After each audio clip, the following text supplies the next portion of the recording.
Canal 2 Televisión San Antonio presenta Imago Mundi, la entrevista.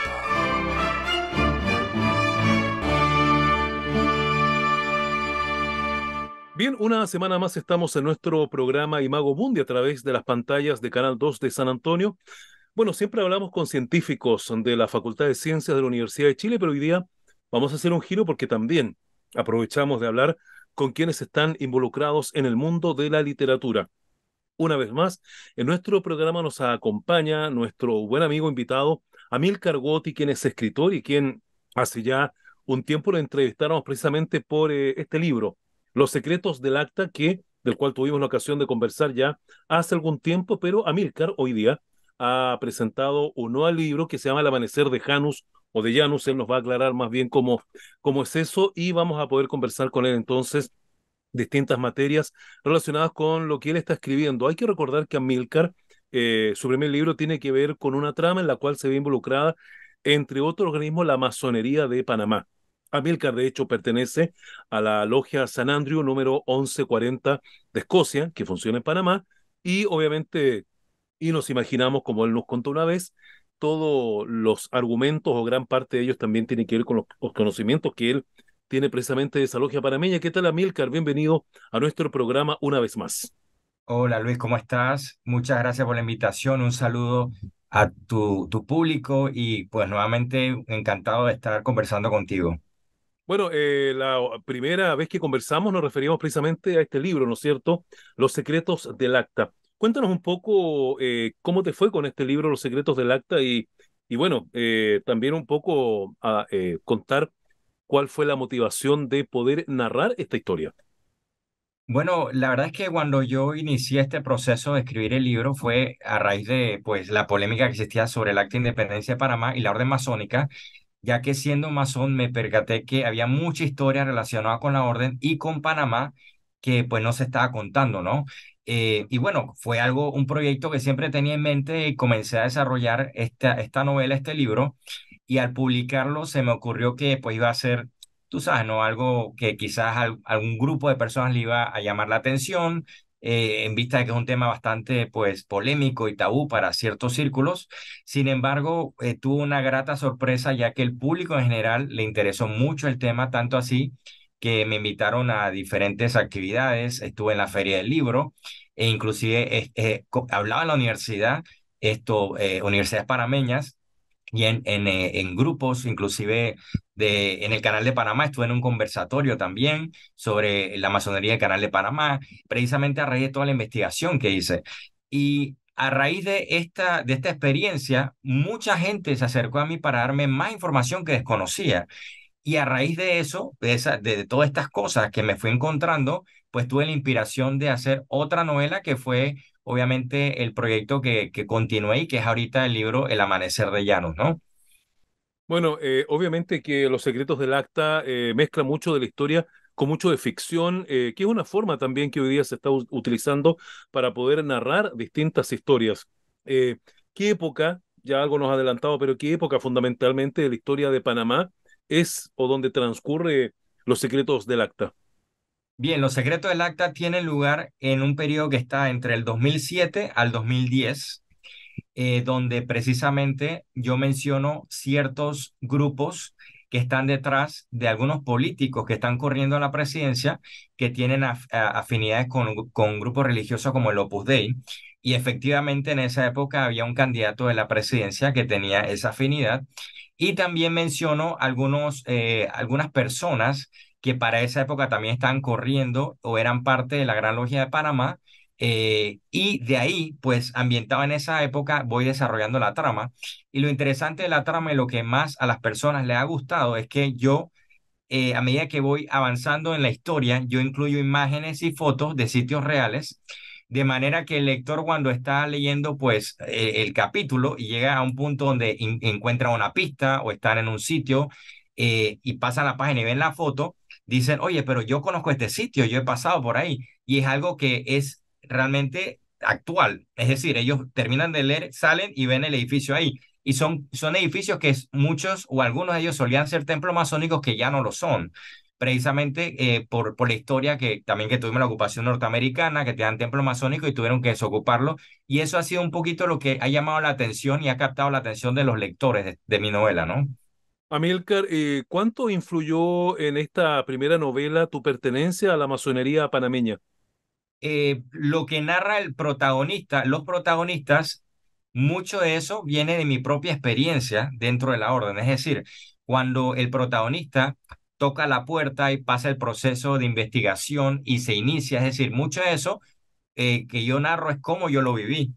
Inclusive las bromas que en la comisión investigadora le dicen a los profanos, yo explico qué es un profano, qué es un ágape, etcétera. Son cosas que yo, pues, yo cuando lo leo, lo recuerdo, de que, oye, yo recuerdo que me dijeron eso, ¿no? Y luego que se publicó el libro, yo tenía cierto temor de cómo iba a ser la reacción de los hermanos en la orden. Sin embargo, para mi sorpresa, fue muy favorable, inclusive muchos de ellos les gustó la novela. Porque realmente yo no digo nada que revele algo que se pueda considerar secreto de la orden, es decir, muchas de las cosas que menciono, inclusive ya están publicadas y me cuido mucho en salud en ese sentido, pero para ellos fue interesante porque ellos se vieron reflejados en la novela porque obviamente eran experiencias que ellos mismos habían vivido, ¿no? Dentro de la orden panameña.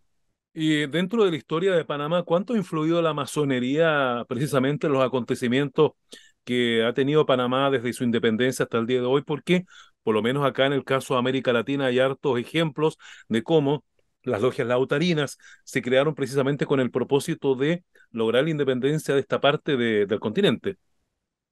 Excelente pregunta, Luis. Mira, dentro de mi investigación yo me sorprendí porque el cabecilla del movimiento separatista, José Agustín Arango, era masón.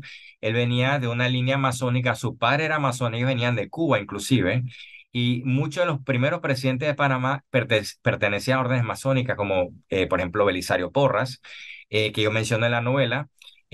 Y esa influencia masónica se vio inclusive desde la época de la separación de la independencia con España.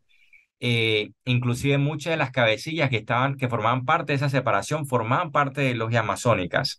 Em, y es impresionante cómo a medida que voy investigando no solamente la independencia, la historia de Panamá, vemos personajes relacionados con la masonería, indirecta y directamente, que contribuyeron en mucho de lo relacionado también con los tratados de Torrijos-Cartes, con las luchas canaleras, de la soberanía. Y eso fue parte de lo que me inspiró también para hacer ese siguiente libro que también toca un poco de la historia, mucho de esa información panameña y las órdenes no solamente masónicas, sino fraternales, que es lo que más me impresionó de Panamá. Bueno, eso es importante el punto que tocas, Amílcar, porque están las órdenes masónicas, pero además existen las órdenes fraternales. ¿Nos puedes contar un poco para entender también en qué consiste o qué son las órdenes fraternales? Por supuesto. A medida que yo fui recibiendo información de lectores, muchos de ellos me enviaban imágenes, fotos de sus antepasados y me decían, oye, mira qué interesante lo que escribiste. Casualmente, por ejemplo, mi papá era masón, mi abuelo era masón, tengo una foto, o aquí hay una foto de un templo que queda cerca de mi casa. Y me percataba que cuando empecé a investigar me daba cuenta que no eran templos masónicos y decía, oye, pero ¿qué es esto? Y ahí fue donde comencé a investigar porque yo inclusive no conocía esa parte de la historia. ¿Y qué pasa? En Panamá existieron más de 30 grupos fraternales, no solamente los masónicos. Existían grupos, por ejemplo, como el grupo como los Foresters, como los Mechanics, como los Shepherds. Es decir, había una logia china también que le llaman Chinese Freemasons, que también estaba en Panamá, y ellos utilizaban la escuadra y el compás, igual que los mecánicos. Y cuando la gente veía ese templo y veía o la joya o la foto, decían, ah, son masones, sin embargo, no lo eran. Y eso lo menciona esta novela precisamente para dar a conocer esa historia. Y si me permites, puedo hablar un poquito más, puedo hablar de un par de grupos, ¿no? Por favor. Para poder ilustrar un poco el punto. Hay un grupo que se llama The Mechanics, ¿ok? Que le llaman logias mecánicas. Ellos no están en muchos países, pero están en Panamá. ¿Qué pasa? En Inglaterra, cuando se creó la Gran Logia que se llama Unida de Londres en 1717, realmente no fue la Gran Logia Unida de Londres, fue la Gran Logia de Londres en Westminster, ¿ok? En 1717. ¿Por qué? Porque hubieron muchas disputas entre masones y después de esa fecha se crearon muchos orientes como el de Irlanda, el de Escocia, etcétera. Entonces hubo un cisma entre la masonería inglesa y hubieron dos grupos que se separaron que se hacían llamar los antiguos y los modernos. En 1752 estaban los antiguos. Y de ese grupo de los antiguos, en 1757 salió una vertiente que se hicieron llamar los mechanics. Y ellos venían igual de Escocia, el origen era igual de Escocia, sin embargo se hicieron llamar los mechanics. Luego de 1813, los antiguos y los modernos hicieron o sea, hicieron un acuerdo y ahí es donde realmente inicia la Gran Logia Unida de Londres, que es unida porque había esa separación y se unieron. Sin embargo, los mechanics se mantuvieron separados. Entonces, así como los mechanics, abrieron otras fraternidades como los Shepherds, los Foresters y los ingleses cuando llegaron a las islas del Caribe, porque obviamente tenían todos estos cultivos de azúcar, etcétera, y llevaron personas de África que luego llegaron a trabajar en el Caribe. Al pasar el tiempo, esas personas fueron iniciados en estos grupos fraternales que emigraron de Inglaterra, no solamente el masónico, a las islas. Para la época de la construcción del Canal de Panamá, se necesitaba una mano de obra, pues obviamente que pudiera soportar el trabajo tan difícil. Pues el Canal de Panamá fue un trabajo, el clima es terrible, o sea, por decirte algo, y buscaron áreas que eran similares, encontraron en las islas como por ejemplo Barbados, Jamaica, personas con un perfil que podrían ir a trabajar. Muchas de esas personas que llegaron del Caribe a Panamá ya venían iniciados estos grupos fraternales. Y cuando llegaron a Colón, que está en el área del Caribe, esos grupos fraternales se establecieron en Panamá, más de 30 grupos, no solamente los masónicos.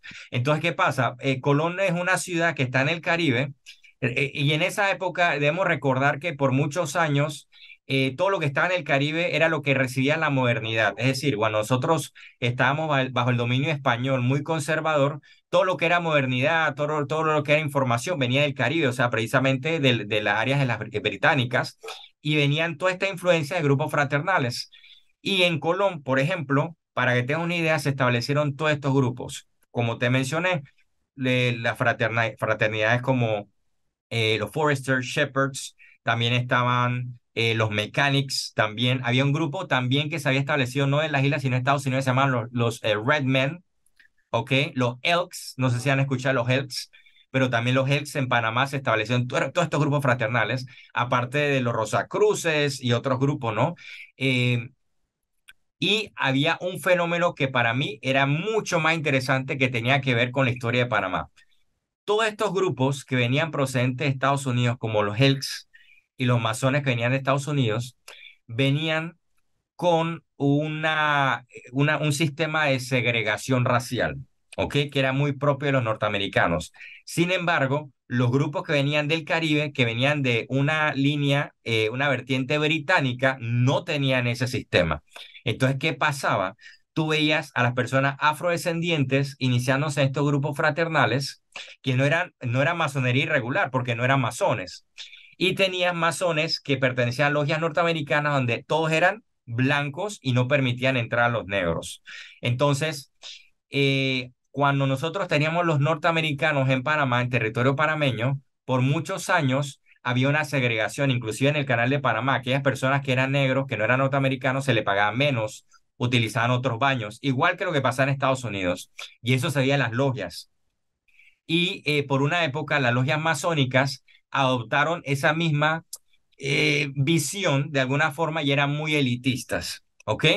Y eso es súper interesante ya que cuando tú ves las fotografías o imágenes de logias antes de los 60, ves a muchas personas negras, chinas, etcétera, en grupos fraternales y en los masones ves puras personas que se notan que físicamente, pues mínimo son arios, ¿no? Y son distintos, ¿no? Eh, y eso me parece súper interesante también. Amílcar, bueno, me hablas de los grupos fraternales y de las logias masónicas. ¿Qué propósito tenían específicamente los grupos fraternales? Excelente pregunta. ¿Qué pasaba? Cuando estas personas migraban a Panamá, no existía un sistema como social, es decir, como un sistema social para apoyarlos. Entonces, además de que estos grupos fraternales, igual que en la masonería, enseñaban virtudes y es un sistema donde ayuda al ser humano a, pues, a tener un mejor manejo de su comportamiento. También era un sitio donde ellos podrían encontrar apoyo entre ellos mismos y ayuda. Inclusive muchos de esos grupos fraternales en Inglaterra que todavía existen ya no son grupos fraternales per se, sino son cooperativas, precisamente porque ese era el perfil. Es decir, una persona llegaba, tenía una enfermedad, ellos pagaban una cuota, no sé, en esa época, qué sé yo, de 50 centavos, y ese grupo fraternal lo auxiliaba con medicina, con un entierro, etcétera. Entonces, inicialmente era un grupo donde ellos se apoyaban y brindaban apoyos entre ellos para poder de alguna forma salir adelante, ¿no? Así que inicialmente ese era el propósito. A medida que pasó el tiempo y ya no había esa necesidad porque ya las personas podían acceder a mejores opciones de trabajo, ya había un sistema social donde ellos podían tener acceso a servicios médicos. Entonces, muchos de esos grupos fraternales dejaron de ser atractivos y fue cuando esos grupos empezaron a perder de alguna forma ese atractivo y membresía y se dejaron de ver como en un punto en el pasado, pues eran tan atractivos para muchas personas. Bueno, hace poco, Amílcar, tú has tenido ocasión entonces de presentar un nuevo libro, El Amanecer de Llanos, donde obviamente Panamá y específicamente su canal son como el área más protagonista de lo que ocurre. ¿Qué te lleva a ti a escribir esta novela, El Amanecer de Llanos, y cuán relacionada está con la primera novela que tú has escrito? Muy bien, él realmente no es una secuela directa, sin embargo, es una novela donde los mismos protagonistas, Roberto y Antonio, están, pues obviamente están involucrados en la trama, ¿no? Y son las figuras principales. Y utilizando el mismo sistema de los secretos del acta, lo que hago es que los protagonistas tienen que buscar unas pistas en la ciudad de Panamá, solo que en esta ocasión no son solamente lugares relacionados con la orden masónica. Y ahí es donde yo voy incluyendo información sobre estas fraternidades y hablo de las logias mecánicas y hablo de grupos fraternales y templos que hay como los Forester y también logias chinas. Aquí si me permites voy a hablar sobre una logia china que es súper curiosa. Cuando yo escribí esta novela es como si hubiera sido el protagonista de la novela porque yo tuve que infiltrarme para buscar información. Muchos de estos grupos son súper herméticos. Entonces, ¿qué pasa? Hay un grupo aquí en Panamá que no en todos los países existe, que se fundó en San Francisco en 1800, creo que 87. ¿Qué pasa? Este grupo es un grupo que emigró de China a Estados Unidos, pero ellos venían de un grupo que se llama Grupo Hun, que venía de las triadas o de las pandillas, y ellos, su razón de ser era pelear contra la dinastía Qing, que fue la que derrocó la Ming, y ellos apoyaron al doctor Yutset Yetsun, creo que se llama, no me acuerdo, creo que lo tengo aquí apuntado. El doctor Sun Yat-sen, ¿ok? Pero ¿qué pasa? Cuando llegaron a Estados Unidos, ellos querían pasar desapercibidos y se dan cuenta que habían, pues como en Estados Unidos a finales del siglo XIX, muchos grupos y templos masónicos. Y dijeron, ¿tú sabes qué? Vamos a colocar una escuadra y un compás afuera, de manera que cuando llegan las personas dicen, estos son otros masones más. Y de ahí en adelante empezaron a utilizar el escuadra y el compás. Sin embargo, ellos no vienen de ninguna línea masónica, no tienen una carta constitutiva de ningún grupo masónico. Y para mí como masón, lo primero que me cuestiono es, oye, pero ¿de qué vertiente vienen? Vienen de Inglaterra, vienen de Escocia. ¿Y qué pasa? Los norteamericanos cuando lo veían los hicieron llamar porque tenían la escuadra del compás. Those are the Chinese Freemasons. Pero ellos no son masones y usaban la escuadra del compás. Entonces, el grupo se llama Chi Kun To. Ellos están en Panamá y fue un poco complicado tener acceso a información de ellos. Pero para mí fue súper interesante porque yo asociaba la escuadra del compás con la masonería y me encontré este grupo que la tiene y no es masón y con los mecánicos que usan la escuadra del compás y no son masones también. Entonces, en esta novela yo hablo de esos temas y que también menciono los bunkers aquí en Panamá. Hay aproximadamente más de 2000 bunkers ocultos que la gente todavía no conoce cuando norteamericanos trabajaron en el canal de Panamá, removieron mucha tierra y el canal de Panamá, o sea, el área geográfica de Panamá se hizo como un lugar estratégico para la defensa y la ofensiva militar. Y lo hicieron con ese propósito. Entonces, en la trama yo incluyo también estos lugares donde los protagonistas tienen que buscar pistas. Y aparte que es un lugar súper importante desde el punto de vista estratégico, no sé si tú sabes, pero aquí en Panamá estuvo la Escuela de las Américas, donde inclusive Pinochet llegó a dar muchas clases y cursos, que era un lugar medular Pinochet y para. muchos militares y oficiales de las Fuerzas Armadas chilenas. Así es, donde era un lugar que estableció Estados Unidos medular para contrarrestar los sistemas comunistas, ¿no? O sea, de izquierda. Y en esa época, antes de todo lo que pasó luego, los norteamericanos y los panameños trabajaban en conjunto y hacían operaciones de inteligencia en Centroamérica precisamente para que la izquierda no entrara, o han estado Omar Torrijos. Yo hablo de eso porque a mí me parece súper interesante, inclusive hacer este libro, yo me tuve que sentar con un ex mayor que trabajó con Omar Torrijos y Noriega, que era jefe de inteligencia.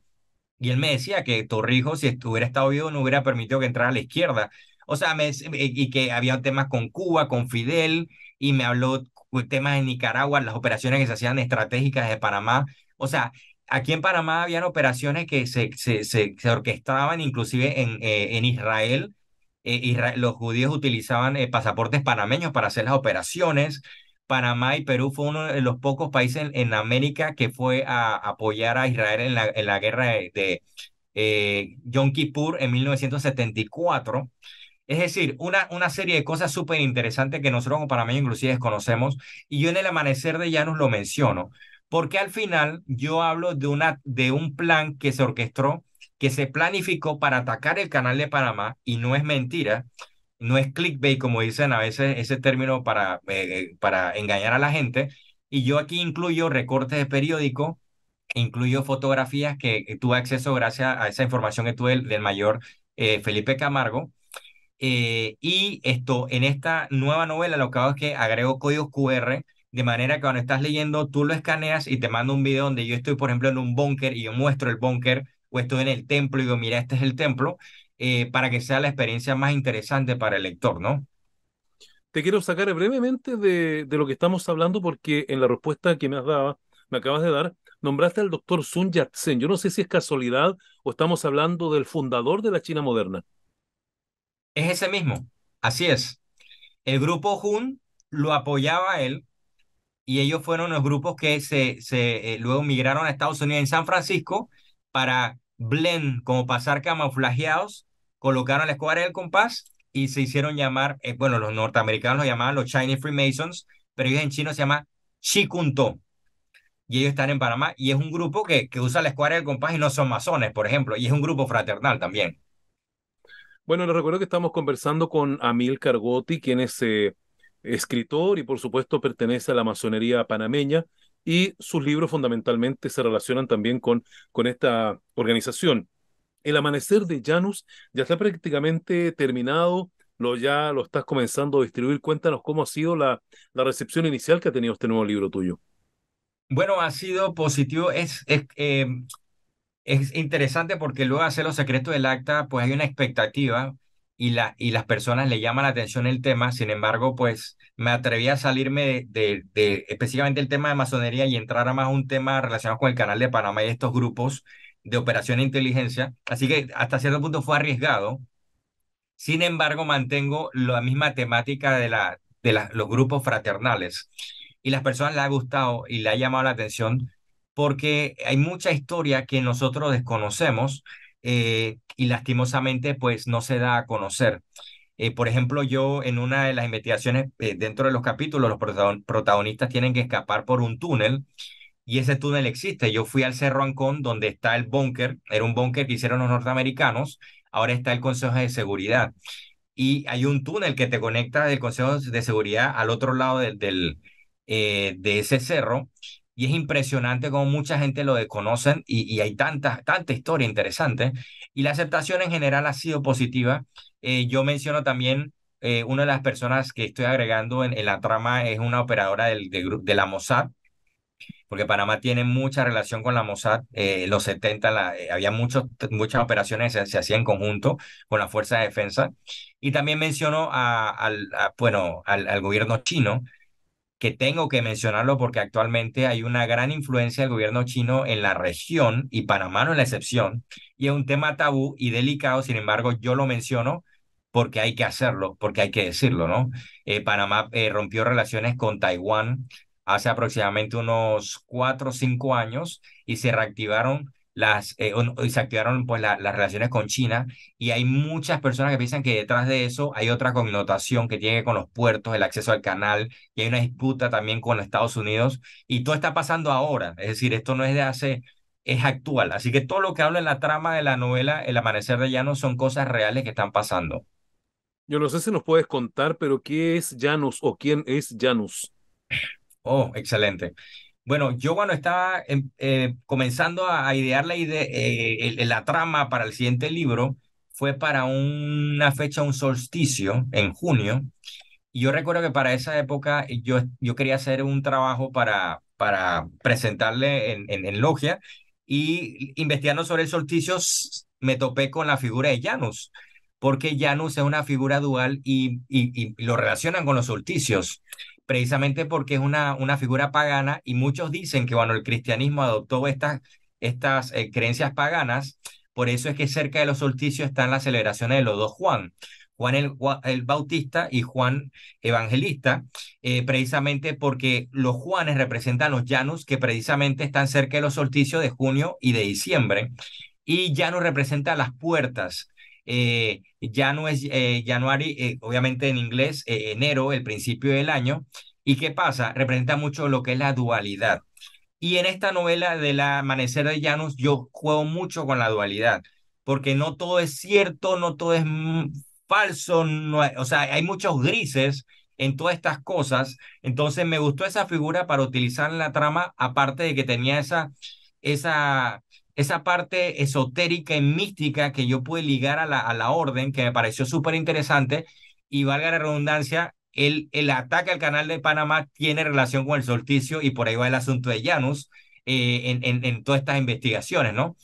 Y es un dios pagano, obviamente, que significa Janus Coeli, Janus Inferni, las puertas del infierno, inclusive puertas del cielo, y tienen que ver precisamente con estas fechas muy importantes que para la orden masónica los solsticios son muy importantes, y tienen relación precisamente con esa figura, ¿no? Mira, Milka, te queremos agradecer que nos haya acompañado en nuestro programa Imago Mundi de esta semana acá en Canal 2 en Chilena FM y por supuesto dejarte esta parte del programa para que nos quieras mencionar alguna conclusión o algo que quieras también destacar.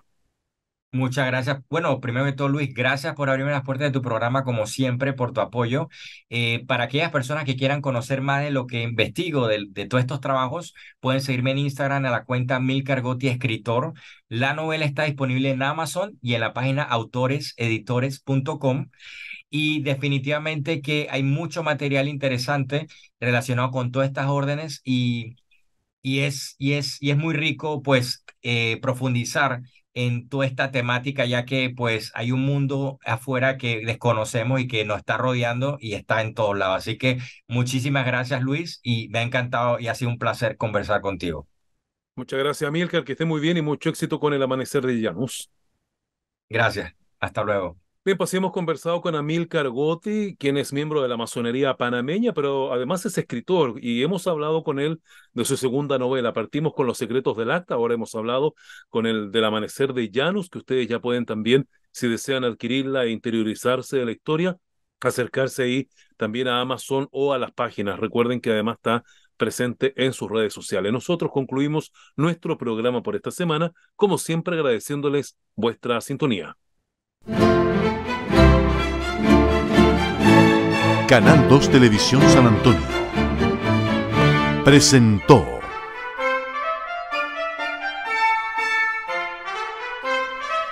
Imago Mundi, la entrevista.